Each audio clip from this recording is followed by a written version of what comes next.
ang mga may kapangyarihan at yung kanilang pagiging makasarili ang naging tama.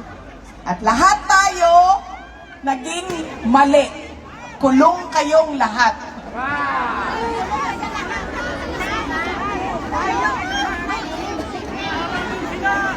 Ganon ang estado ng ating bayan.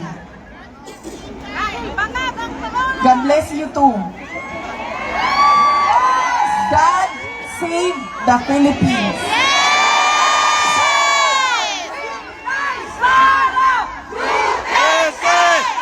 Inday Sara Duterte!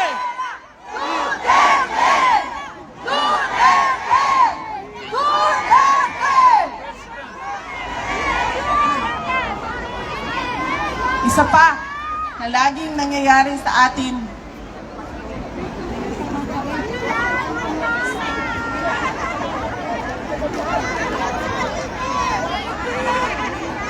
taon-taon, alam natin na pabalik-balik ang bagyo, ang baha, ang lindol, ang pagsabog ng bulkan, ang landslide. Ano pa bang nangyayari sa atin? Kasi maraming buhaya! Lindol. Nakawan! Natural, ma'am. Hindi man-made disaster. Natural muna tayo. Natural. Taon-taon alam natin na nangyayari ang mga natural disasters.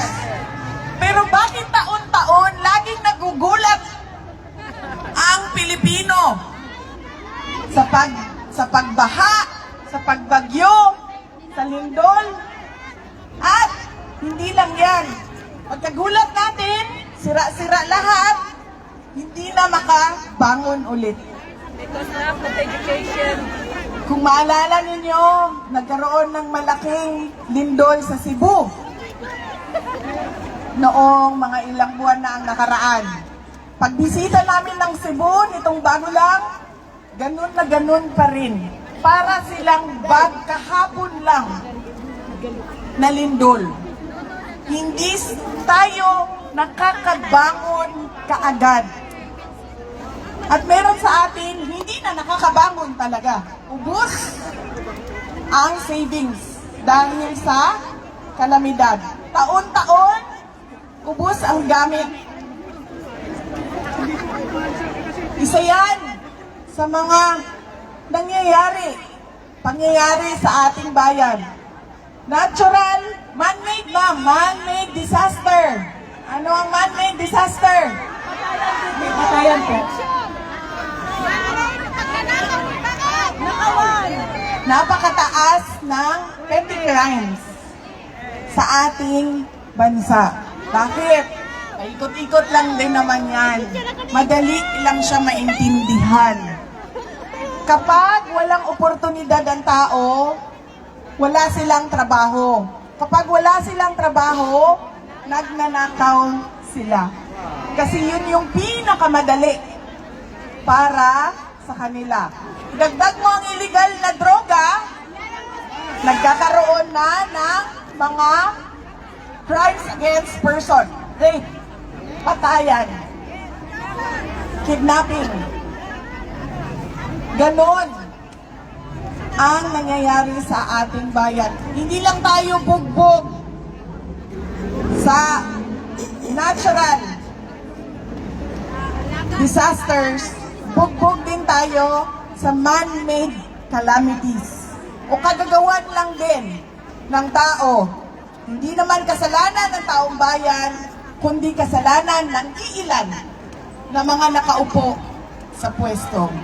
Dahil, babalik tayo ulit, nandun tayo sa nagkanya-kanya na ang mga leader natin. Nagkanya-kanya na ang mga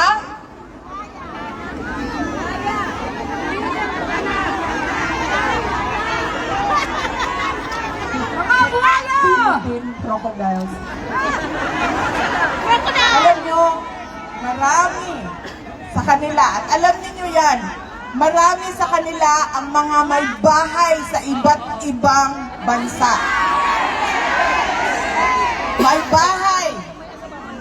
Paborito nila sa Spain, sa Australia, sa Amerika,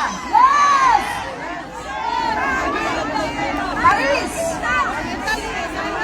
sa iba't ibang lugar kung saan may golden visa. Napakadali para sa kanila na umalis ng Pilipinas kapag hindi na maganda ang sitwasyon. Pero paano kami na ayaw namin umalis ng Pilipinas? Paano yung mga pamilya ninyo na hindi makaalis ng Pilipinas? Iiwanan na lang tayo na magtiis sa kalat na ginawa ng ilang Pilipino lang na makasarili ang kanilang interes. Dahil wala silang pakialam kung anong mangyari sa ating bayan. Dahil napakadali para sa kanila. Ilang milyon, bilyon. At sinasabi ko sa inyo, darating ang 2027 budget, ubos na naman yan, sinasabi ko sa inyo.